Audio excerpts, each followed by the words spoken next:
দই তারেক আম তারেক তার সাথে মিলেমিশে কেন করতেছেন? শিহিন আপা বলে, কই না, আমার সাথে তো তার যোগাযোগই নাই। তখন বলে যে না, আপনি এখনই এটা করেন, একটা লাইভে যান, লাইভে গিয়ে বলেন যে আক্তার হোসেন এরকম কোনো টাকা পয়সা চায়নি। শিহিন আপা সরাসরি অস্বীকার করছে, না আমি এটা করতে পারবো না, আমি মিথ্যা কথা কেন বলবো, আমি চুপ থাকতে পারবো, কিন্তু আমি তো মিথ্যা সাক্ষ্য দিতে পারবো না যে না আক্তার হোসেন এটা করে নাই। আপনি তো টাকা চাইছেন, আপনি আতিক মুন্সির কথা বলছেন, 50 লাখ টাকা চাইছেন, ঘুষ চাইছেন, আমার নাম কাটায়া দিবে বলছেন, হুমকি দিচ্ছেন, 1 লাখ টাকা নিছেন, এগুলো সব প্রমাণ আছে। আমি এটা করতে পারবো না, এবং এগুলো সব সাক্ষী আছে, মুনতাসির টুনতাসির আরো অনেকে সাক্ষী ছিল। পরে আমি তখন আহ্বায়ক নাহিদ ইসলামের রুমে বসা, এনসিপির আহ্বায়ক নাহিদ ইসলামের রুমে বসা রূপেন ট্রেড সেন্টারে। আমার সাথে লুৎফুর ভাই ছিলেন, সম্ভবত সাইফ মুস্তাফিজ ভাই ছিলেন, আরো 2-1 ছিলেন। আক্তার আমারে কল দিছে লাউড স্পিকারে, ভাই মুনতাসির ভাই এখানে কি হইতেছে, আমার নামে এগুলো ছড়াইতেছে। আমি বললাম যে ভাই আমি তো জানি না, আমি আসলেই জানতাম না, কারণ তারেক ভাইয়ের সাথে আমার কোনো যোগাযোগই নাই। তারেক ভাই এটা তার জায়গা থেকে ফাঁস করছে, আমি আমার তারেক ভাইয়ের সাথে, আমি বলি যে আমার সাথে কোনো যোগাযোগ নাই। কয় না আপনি এগুলো কি করতেছেন, আমি কি করলাম, এই ঘটনা তো সত্যি, আপনি ঘটাইছেন, আপনি এটা সরি বলেন, তার কাছে মাফ চান, শিহিনাপার কাছে মাফ চান, যে ঠিক আছে 50 লাখ টাকা মাফ ভুলেছে, এটা মাফ চান। আপনি মাফ না চেয়ে আপনি আবার তারে লাইভ করার জন্য ফোর্স করতেছেন, আমারে দোষ দিচ্ছেন, আমারে বলতেছেন, আমি নিজের সাথে চাক্ষুষ সাক্ষী, আমি কেন মিথ্যা কথা বলবো? তাহলে দেখেন, এই যে আক্তাররা, এই পিপি তো একটা নরসিংদী জেলার কথা বললাম, আরো কত জেলায় জানি না আসিফ নজরুল স্যার তারে কতটুকু সুযোগ দিছে, কত জেলায় সে এরকম পিপি বসাইছে, আর কত কত মানে কোটি টাকা সে এখান থেকে লুটপাট করছে, সেটা বিচার বিবেচনা আপনার কাছে রাখলাম। এবং আমি যে কথা বলতেছি প্রতিটা কথার স্পষ্ট প্রমাণ আছে। এই যে বললাম গে ইস্যু, সমকামী ইস্যু, আমার মানহানি হয়েছে, আমার নামে মিথ্যা অপবাদ দিচ্ছে, আমি মামলা করব। এই যে পিপি বানানোর জন্য টাকা নিছে, সাক্ষী আছে, প্রমাণ আছে, অবশ্যই মামলা হতে হবে। আপনারা যদি আমার সাথে এগ্রি থাকেন, আপনারা বলেন আমার মামলা করা উচিত কি উচিত না, জুলাইকে বিক্রি করে দেওয়া এই গাদ্দারদের বিরুদ্ধে আমার অবস্থান নেওয়া উচিত কিনা। আমার মনে হয় লাইফটা অনেক বেশি হয়ে গেছে, অনেক বড় হয়ে গেছে, আমি জানি না আর কন্টিনিউ করা উচিত হবে কিনা। আপনারা চাইলে আরো আরো আমি বলতে পারবো, কিন্তু সবকিছু বলতে চাই না। যেমন আজকে আমাকে যারা এনসিপি নেতারা, এতদিন কোনো খবর নেই, আজকে যারা আমাকে কল দিয়েছে, তারা কি কি দুর্নীতি করছে, সেই দুর্নীতির প্রমাণ কল রেকর্ড আমার কাছে আছে।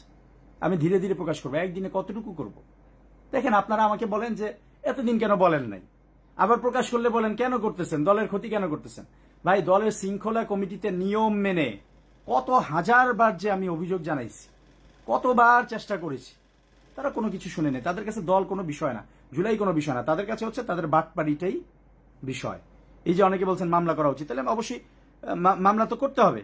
এই যে যারা খারাপ কমেন্ট করতেছেন, কি বুঝে খারাপ কমেন্ট করতেছেন আমাকে বুঝাইয়া বলেন, একটা যৌক্তিক কোশ্চেন বলেন যে হ্যাঁ মুনতাসির ভাই আপনি এই জিনিসটা ভুল বলছেন, এই জিনিসটা অন্যায় কথা বলছেন। এই ধরনের অন্যায় কাজ তারা করতেছে, জুলাই বিক্রি করে দিয়ে তারা এই ধরনের অন্যায় কাজ করছে। আমি তো কোনো জায়গায় কোনো অন্যায় কাজের জন্য যাইনি। 1 টাকা দুর্নীতি, 1 টাকা অন্যায় আমি করিনি। অনেক সুযোগ ছিল, মানুষের উপকার করছি, নিজের শ্রমের টাকা দিয়ে, নিজের ইনকাম করা সৎ টাকা দিয়ে, ব্যবসার টাকা দিয়ে আমি সংগঠন চালাইছি। তারা কি করছে? দুর্নীতির হাজার হাজার কোটি টাকা দুর্নীতি, সব প্রমাণ বের হয়ে আসবে। এটা ডিজিটাল যুগ। উপদেষ্টা মাহফুজ আলম, জিল্লতির জীবন উপহার দিতে চাও তুমি মানুষরে, উপদেষ্টা মাহফুজ আলম থেকে শুরু করে যেসব দুর্নীতিবাজ আছে স্পষ্টভাবে বলে দিই, এটা ডিজিটাল যুগ, এটা জেনজি যুগ। আওয়ামী লীগকে তারাইছে আর তোমারে ছাড়াই দেবে এরকম কোনো সুযোগ নাই, তোমারেও এরা ছাড়বে না। তুমি যদি ওই তুরস্কে বাসা বানায় থাকো, দুবাইতে বানায় থাকো, আর চায়নায় তোমার ভাইরে দিয়ে সম্পত্তি পাঠাইতে থাকো, আর যারেই যা কইরা থাকো, এই জেনজি প্রজন্ম ছাড়বে না। মনে করো না বিএনপির সাথে নেগোসিয়েশন করে এমপি মন্ত্রী হয়ে যাবা, আর না পারলে মাস্টার্সের কথা বইলা বিদেশ যায় পালায়া যাবা। ক্ষমতা থেকে নামো, সকাল বিকাল পিটাবে মানুষ। আমরা পিটাবো না, আমরাই প্রোটেক্ট করব।